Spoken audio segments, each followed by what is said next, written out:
Welcome to the end of March in the vegetable garden. We are almost at the last Sunday of March when in the UK our clocks spring forward, so we're going to have much more light on an evening until later.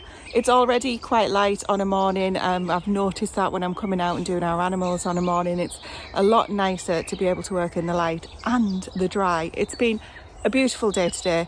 I've been working out here all day, getting different things done in the veg plot and also working on some of the projects that we've got going on the smallholding. And the key that I've been trying to stick to this year is having my plan and sticking to it. So today I've been working through that list and I thought, Tracy, you haven't added anything onto it, so what are you going to do when you come out tomorrow? There's still a few things that need to get done, such as sorting the blueberries out and things like that. And I thought, right, it's high time that we started building this list again together. So what better way to do that than to have a wander around? It's about maybe 5:30 on Saturday evening. I'm hoping this video is going to get out nice and quick.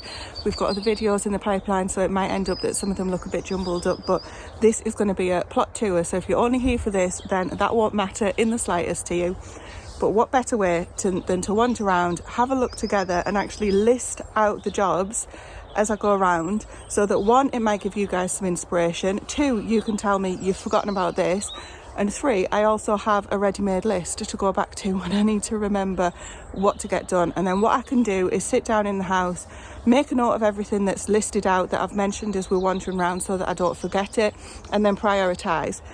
And that priority might be on, well, actually the seeds that need to get sown, which you won't physically see as part of the video. So what seeds do we need to get in? Is that going to be direct? Is it going to be in modules? Or it might be that the weeds in a certain bed are so bad that if I don't get to those as a priority, they're going to give me a nightmare for all of the season. So it just depends what's going to happen as to what will end up becoming the priority. But it'll also help me decide what I'm going to get done for each night, or whatever nights that I can get out here. Even if it's a 15-minute job and it takes 15 minutes, it feels so good to just get out and get it done. And then we're going to be well on the way to a successful growing season. So where should we start? Well, first off, we're going to start here by showing you, this is the polytunnel that we've just recovered. We've got a new cover off eBay, nice and cheap, but I think it will be cheap and cheerful even.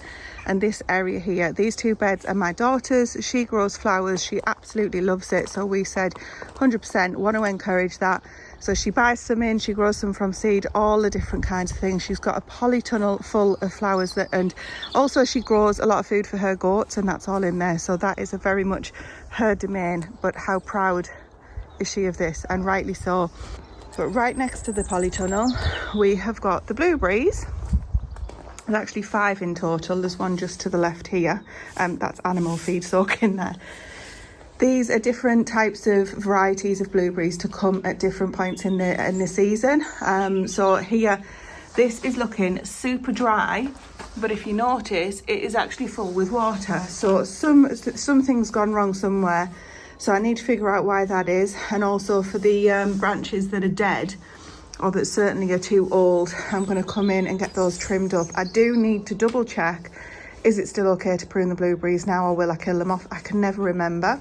So another job is also just to take the top layer off those blueberries and to put on, I've got some ericaceous compost there, and I can just top them up and just give them a bit more of a fighting chance this season. I did wonder if this one was dead, because this here looks particularly dead, but not all of it is. So I'll just cut out those dead bits, which I'm sure that at least won't be a problem. However, one over here, even though it's been in the same greenhouse, same exposure and everything as all of the others, this one seems to be dead. I don't see anything on it to suggest that it's not dead. So we will get rid of that. That can go into the compost, and then use this pot for something else. We also got this absolutely beautiful quince tree that's been just soaking in water because that needs planting this weekend. I got this off my parents for Mother's Day. Isn't that absolutely stunning? I was so pleased when I got it out of the box. It's like really, it's just big and mature already. So fantastic, loving that. In here we've got the broad beans that are coming through thick and fast. They don't need to be in the greenhouse in terms of from a heat point of view or anything like that, but the reason we keep them in here is because it's just to try and keep the mouse opportunity down, because the mice will have them outside guaranteed. And then I've also got different peas in here. This drain pipe has got red peas in it, and this drain pipe has got, no, sorry, this one's got red in. There you go. This one's got green in. Both of them are main crops. And then there's one out the back here, which has got main crops in as well. In fact, they're starting to come through. So they're earlies actually. Kelveldon Wonder, is that how you pronounce that one? And this greenhouse here was ready for planting. It will need a topping of mulch on just to help retain the water. But a bloomin' chicken has got in here and had a field day. So it needs a tidy up. It'll take 2 minutes, but that's another job to sweep and get the back of the greenhouse tidied up. You can see along here we've also had this cleaned. Well, we cleaned it, Stephen and I. Give it a good wash, and it's looking quite good, so you can actually see through the glass now, which is a bonus. This homemade propagator is, it's not switched on at the moment, it's switched off. It's got those wires in, the heated wires. So Stephen just made this, and there's nothing in it just yet. However, I did get a load of seeds sown today, so I'll think about what would be useful with a little bit of heat underneath them. So anything that we sow moving forward, once we've identified what seeds need to be sown at the end of March, beginning of April here in the northeast of England, then whichever need to go into the propagator, we will put in there. And then back outside, I just spotted my first dandelion. First one of the year, always a lovely sight, and then you get sick of them by the end. This is all wild garlic here. So what was a good idea at the time, I'm sure, I thought I planted a small amount just here, and then I thought I'll let it go to seed, and it can just add to the bed, because this is just a little square bed, and we'll have wild garlic every year. You can eat every part of wild garlic, and then it's shed its seeds everywhere. So it literally spreads wherever. So I'll be using all of this if I can first. I actually have a plan to make some wild garlic salt this year, so I wanted to do that last year. I never got around to it, so that's on the list to do, to harvest the wild garlic and to make some wild garlic salt. Can't even remember how to do it, I'll have to remind myself. And these red cabbage, goodness me, they have literally stood here all winter. So these are going to get harvested, and I think the best thing that we can do for these now, assuming that they're still okay, which underneath, this one's the biggest one, so assuming that it's okay underneath here still, it's absolutely solid, they will probably just be used for the likes of coleslaw, rather than doing a sort of a hot red cabbage or anything like that. So those need harvesting, because something will be going in their place over the next month or so. This bed, which is the first bed in this plot, or in this side of the plot should I say, all needs weeding.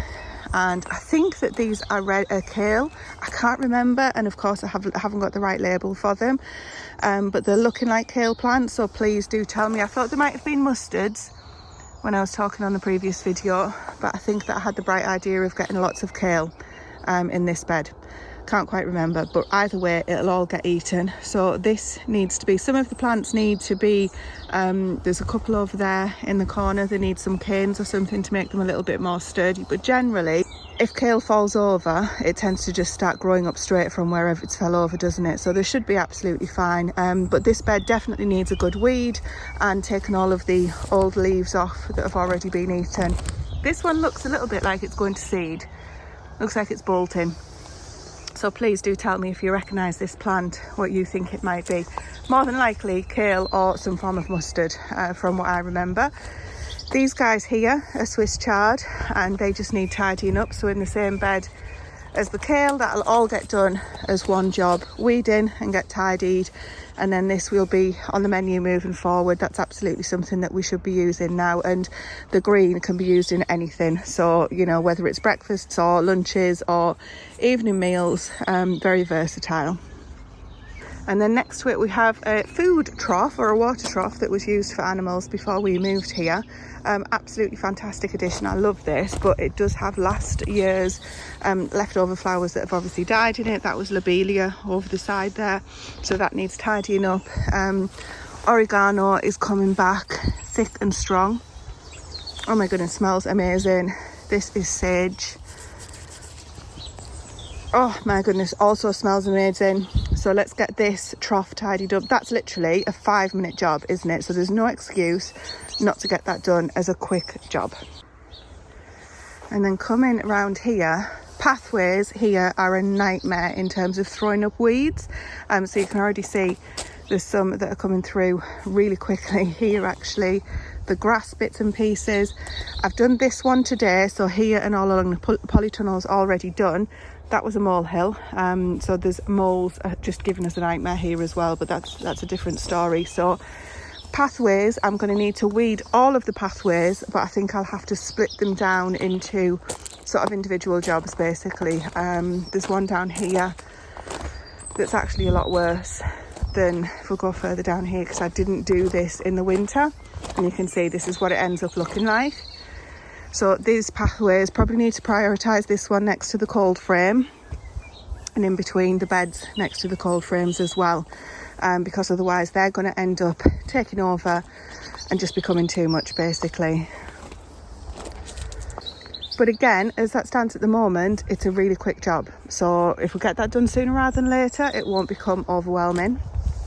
Now under this net in this bed here are some definitely kale that are trying to come through. They don't seem to be doing as well as the plants in this bed, and I've no idea why, if I'm honest with you. Now the other kale from last year, you can see that is starting to throw off flowers. They're all edible though, so we might have some of those with our meals, or we might end up just putting them all to the animals. Either way, they can get cleared, so all of the old kale plants can get cleared, and we'll just have to see what becomes of these 3 here. I think there was 5 in there, so 2 of them didn't make it. And there's also strawberries along the edge of this bed all the way around, so they should come back quite nicely. We don't tend to net the strawberries on this bed because they're just kind of a nice to have. We've got a main strawberry bed which I'll show you, which is actually quite a big job to do on that bed. Moving round to the leek bed, I think these are just multiplying underneath my eyes. So these were Porbella leeks, I think that's how you pronounce it. Unfortunately, I don't have any more seed this year, and I do have some of other varieties that I want to use up rather than just continuously buying new seed. So whether it was a freak and they just did really well, or whether that variety always does well, time will tell. I will grow them again, but not this year. So they literally, we're getting through them as best we can, but they just seem to be multiplying really. I mean, I'm just so proud of them. They're wonderful, they taste amazing, and they've just stood everything that I've thrown at them as well. So what I'll have to do with these leeks probably during the Easter holidays, so Stephen and I have got a bit of time off during the Easter holidays, if there's any left in the ground, because I don't want them to start throwing up again, throwing up shoots again, then I will take them all out and get them chopped up and put in the freezer basically. I'll explain these in just a moment. So that's the job that's on the list, but it doesn't have to be on the list immediately. So this will be for the Easter holidays if they're still here. However, one job that is on the list immediately needs to be get this tidied up. So when I've harvested them, I've just used the trusty garden knife, which is an old butchering knife of Stephen's, and just literally chop them in situ. So that needs to go in the compost bays, which are literally just there. So that's really, really lazy, to be honest. Then as we get these leeks out, this bed can get weeded as well. Now, these guys are here because we have had a random something digging in the vegetable plot. Have no idea what it was, but we've come across a few beds today that have had some seriously big holes in them, and we've never seen anything like it before in this veg plot. It could be rabbits, but nothing has been eaten to suggest that it's rabbits. So they came from the middle here.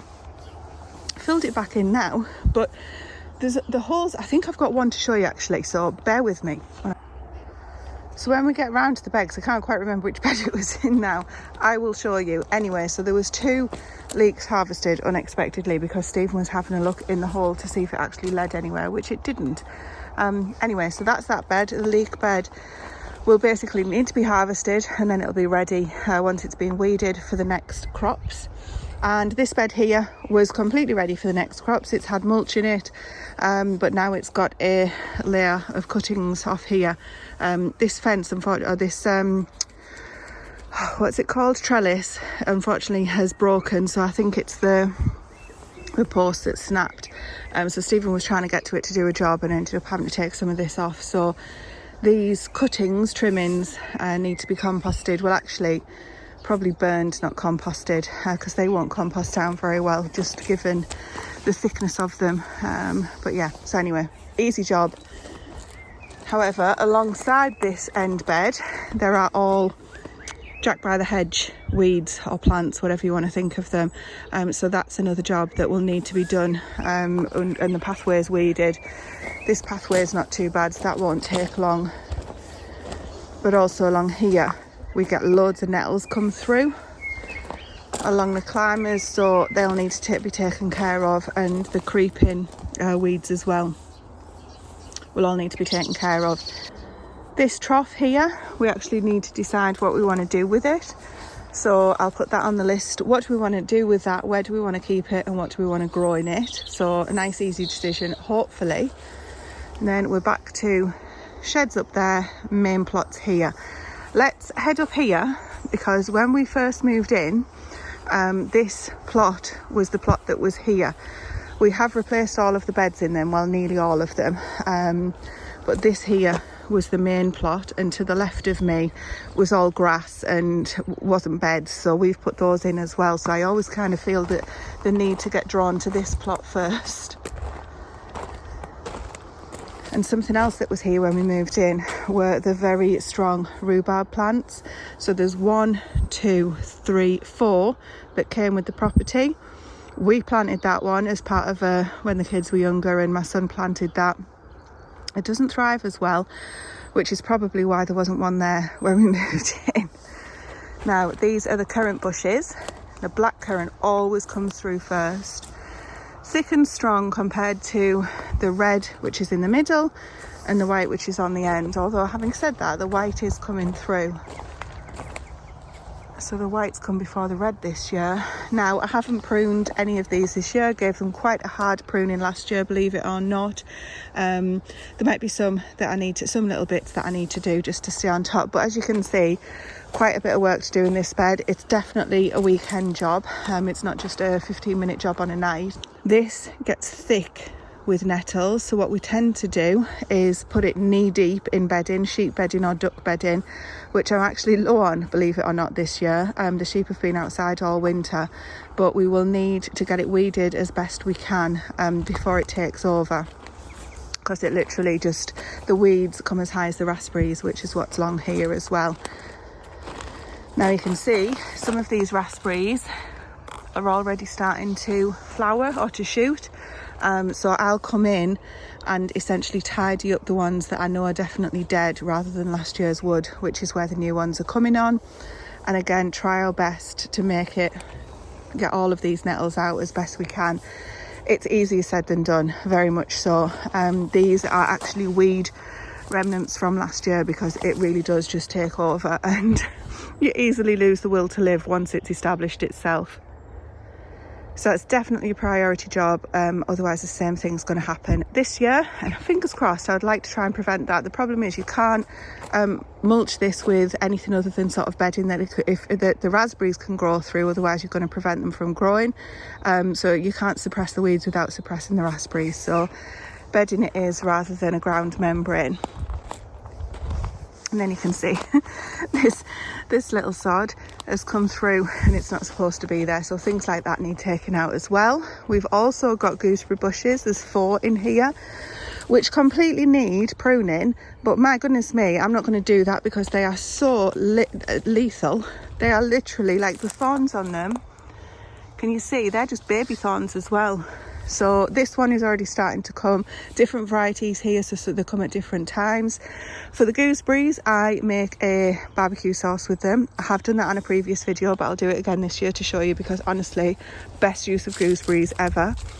So this is the 4th one, which is slightly smaller, inhibited probably by this huge hedge that we've got along the side here. But you can see the nettles are already starting to take over and establish themselves, and my God, it's a hard job once they have. So that bed is definitely going to be probably a full weekend if I'm doing it just on my own. If Stephen's here, the one-man machine, as we call him. Goodness knows what will happen, but that's definitely going to be one of the bigger jobs that we've got alongside this bed here, which is going to be the pig food bed, if we ever get pigs, that is, because goodness me, they're hard to get hold of this year. So this is what it looks like now. There are some potatoes in here that didn't get harvested. There's the Jerusalem artichokes that we chopped down, and just a whole host of weeds.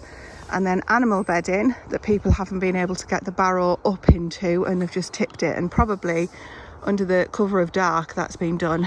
So you only notice it during the daylight. So this excess bedding needs to be forked back into the compost bays and tidied up, and then this bed essentially needs to be completely weeded. The Jerusalem artichokes will need taking out.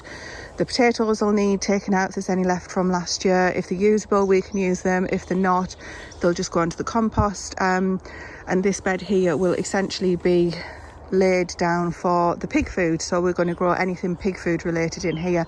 Some of it I might need to get started from seed so that we can get it going rather than waiting for this to get done. This is another big job, another weekend job for sure to get this. We call this the fire pit bed because when we moved in, there was a big fire in the middle, and all the remnants of the fire that had been on there, to be quite honest, it's been a bit of a nemesis ever since. So this is another full weekend job in terms of getting that done. It might not look it on the camera, but we'll put a weekend aside for that one.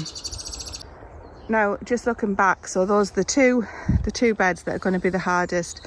These pathways here clearly just need a bit of a tidy up. There's bits and pieces that are around, and there's some bedding that has fell off onto the stones that didn't make its way quite to the compost. But these pathways in general are really good from a weed point of view, so there's no weeds to take out of them, which is really good news, because these were only put down, I think it was only last year that we ended up putting this gravel down. And then if you move along here, you can see that's where the old gravel is that we hadn't replaced. But yeah, so there's, in this pathway of the old gravel, the weeds definitely come through. So this, again, it's just a 5-minute job to do this stretch. This is just a creeping, you know, the sticky weed. So that shouldn't take long, but making sure that I get them out of the side of the beds as well, that's just going to be a job in itself. Otherwise they'll end up just growing, taking over and producing more weed seeds, which we really don't want. And then we've got these 3 beds here, which I did recently. So these just need, oh, goodness me, do you remember? Oh, there's another one. That's not as big. What's doing that? So that is tiny compared to what we've seen. This, oh look, does it go anywhere? Oh, I don't put my hand down. Oops, sorry, knocked you. So this is what we're seeing. Another one here. I have no idea what's, you put your hand down, see what happens. I have no idea what's making those. Oh no, you can see they've just dug and stopped. Is there another one there as well?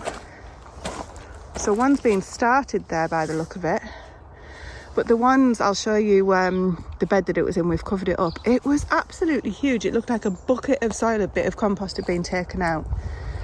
Anyway, sorry, distracted. I was saying I'd just done these beds the other day and the weeds are already starting to come through, so I definitely need to come through with the hoe, but dig the roots out for those ones as well. These 3 beds here, if it's not obvious, are all for different types of beans and peas, so they're looking good. These are honeyberry plants, so there's one here and then a younger one next to it, because apparently you need 2 to pollinate each other. So this one's a younger one because we had this one for a few years before we found that out. And then another job are the pathways in the old vegetable plot to get the weeds out of as well. Now this bed here, I'm ridiculously chuffed with. This was only put in again last year and I wasn't sure if this rhubarb would survive. I know it's a hardy little thing, but I really didn't know if it would survive because it was treated quite harshly, shall we say, during the moving period and all the changes that we were making. So we're going to be able to get some of this harvested this year. Didn't touch it last year. Was it last year or the year before? Anyway, we didn't pick it last year, so we weren't too sure what to expect, but we just let it grow, let it establish itself.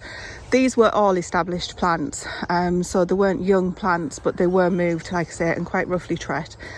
And look, they're just can you see? There's loads. So definitely going to be picking off this one. Probably leave those to get more established. Chuffed to bits, didn't expect that to come. And I do want to figure out more ways to use the rhubarb. So we've always used it in various guises over the years. It's also barbecue sauce for the rhubarb as well. But you know, just using it on porridge and things like that, yogurt and all of the usual culprits, fine. But using it, we did the rhubarb cake and all of those things, didn't really enjoy that. And we're trying to avoid the more sweeter things to be the main sauce. But having said that, there is more of a savoury type, I'm going to call it a muffin, I don't know what you'd call it, oat cake type recipe. Anyway, point is I'm going to do it together with you, the type of thing that you'd have with a soup. Sounds gross, but we'll try it together and hope that it's not really. Up next to the honeyberry, this is the comfrey starting, so all of this just needs clearing, which is last year's dead comfrey, and just tidying that up. These are the beds where Grace puts the remembrance photos and basically to remember animals that we've lost. This is the planter that Stephen made last year, looking absolutely amazing. So Grace is taking care of this while Stephen's busy on with all of his other things, but it's just looking fantastic. Beautiful. This bed so this bed hasn't, if you can see, it's got the old wood on it. It doesn't match the sort of the double height that we've done for some of the other ones. This bed didn't get touched last year. This is going to be another huge job to get all of the weeds out of here, but also Stephen needs to, when he gets a chance, bless him, to make this into the same wood that we've got for the double height beds down there. Or we're going to do something else in terms of put another greenhouse here or something like that. But a decision needs to be made on that, and it certainly at least needs to be covered up if it's not going to be planted in this year. Next to that's the asparagus bed. So this normally comes up towards the end of May. We never normally see this. I can see that there's weeds in there. In fact, they look like strawberries as well as a weed. So basically the asparagus bed just needs weeding. But the pathway in between the asparagus bed and that bed that hasn't been touched also needs weeding. And this is the strawberry bed that I was referring to earlier. And the work that I was talking about is getting all of these blooming thistles out. My goodness me, what a pain they are. Literally so many of them. Again, same situation. If we don't get on top of this year now, then this year is going to be the disaster that was last year when the thistles were so high and just spread more and more and more. So another priority to get the strawberry bed done.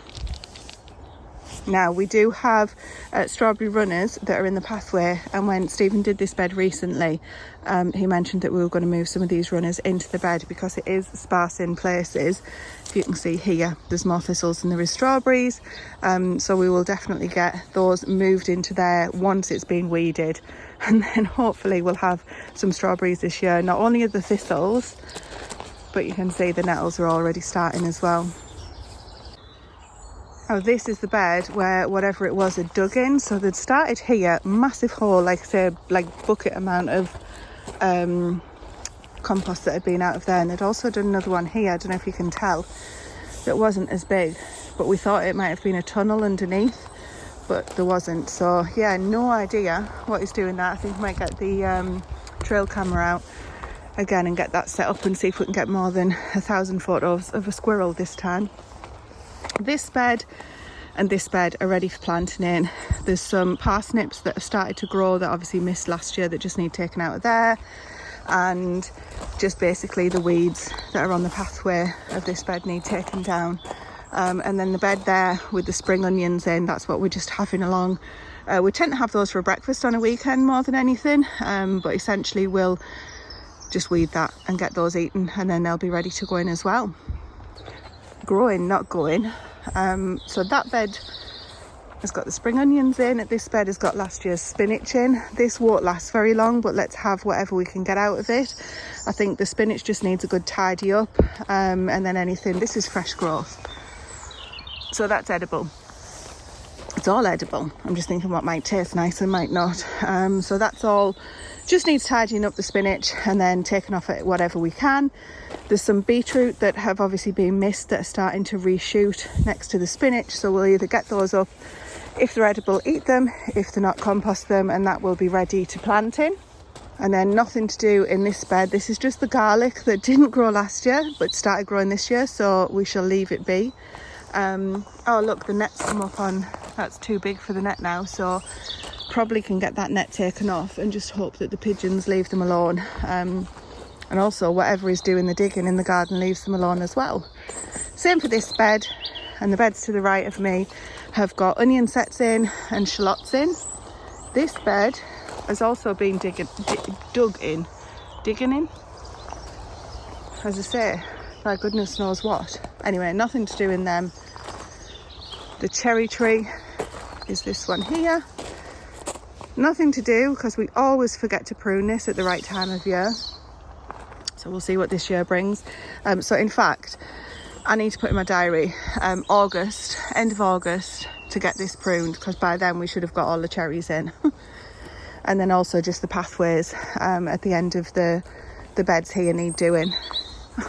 This is the pear tree, which was absolutely laden last year.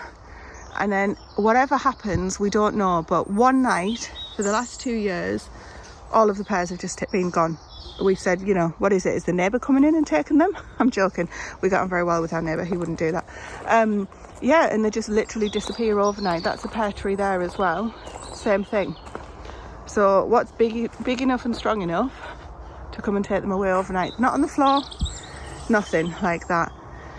Anyway, so pear trees, they just need sweeping around here, just tidying up underneath them, obviously where the foliage just fell over the winter. And then this bed here has also been dug in. But again, that's pretty fresh, that. What the heck is it? I mean, we do get cats here, but we've had cats here for 10 years and they've never ever dug like that. You tend to find the droppings, which is disgusting, but that's the worst of it. So I'm not sure what's digging in them, but anyway, another little bit there as well, look. So these just need weeding. It might look horrendous, but honestly, these type of weeds come out so quickly. They just, you know, it won't take long to get those weeded too. And then here, I've got the last of my Swede rutabaga, which is just a bit bigger than my flipping fingernail. I can never grow these guys. Never been successful with them. So they basically can go to the sheep if they're not big enough for us. Anything's edible, of course. The rosemary just needs, this side of it is dead and this side seems to have survived, so it just needs tidying up. And then weeding around the fruit trees, which seem to be coming back to life, so that's good. Nothing in these beds here, so again, this is the newer area that we put in, so they just need weeding. This is a Discovery apple tree, early, absolutely gorgeous, beautiful apple. Nothing to do with that. This is another, I always get these the wrong way around. Might be a chokeberry or a joganberry. Jogan? That didn't sound right. Not Logan. Can't remember. If I remember, I'll put it on the screen. Anyway, the left of it here, you can see these bits are completely dead, but these bits are starting to come back. So it just needs tidying up. Chokeberry? Loganberry? No, it's not a Loganberry. Oh, goodness me. That's going to annoy me now. And then we've got other trees here that are starting to come back, but nothing to do. So there, it's not showing up very well. This is dead, unfortunately, so we are going to replace the dead apple tree. This is thinking about staying alive as well, so that's good. The bay tree that I thought I'd killed is starting to grow back, so I'm not even going to touch that. I'm just going to let it do its thing. Now, this is another apple tree which may be dead. Time will tell. But this one isn't, look. So these all went in fairly recently, which is why I'm not sure if they're dead or not. This is a plum tree, and that's looking very healthy. Now, all of this new area basically needs, this is jack by the hedge, edible. But yeah, far too much of it going on, so we need to get all of that taken out. Look, there's more there. That looks to be older though. In fact, that looks more like a vole or a mole or something, but there's no mole hill. Anyway, so all of this is just basically a good tidy up. So I could probably say that like this area here on the first pear tree is just one job, and just put a couple of hours on it, something like that. And then again, just on the pathways. And that takes us to the other end of the plot. I thoroughly enjoyed walking around there and just having a look at what needs doing. And at the moment, it doesn't feel too overwhelming, so I really want to keep it that way. There's obviously jobs that need doing that aren't visible, as in sowing the seeds. That's not something that's visible unless you see the empty beds and think that. So I do need to sit down and work out what seeds are going to go in next. Some of them are already up, some of them have just gone in. And when I'm going to be planting them, what I'm going to sow direct, as I said, and what I'm going to get started ahead in the modules. But really, really want to stay on top of it in terms of so it doesn't feel like overwhelming and you get to that feeling where you don't want to come in here because there's just too much to do and you don't know where to start. If we can have a plan, have a list, and then a bit of structure around it, and we know what we're doing, don't get distracted and digress on other things, which is so easy to do. I'll go and do that, but before I do that, there's those 3 things that I've got to do to get that done, that kind of thing.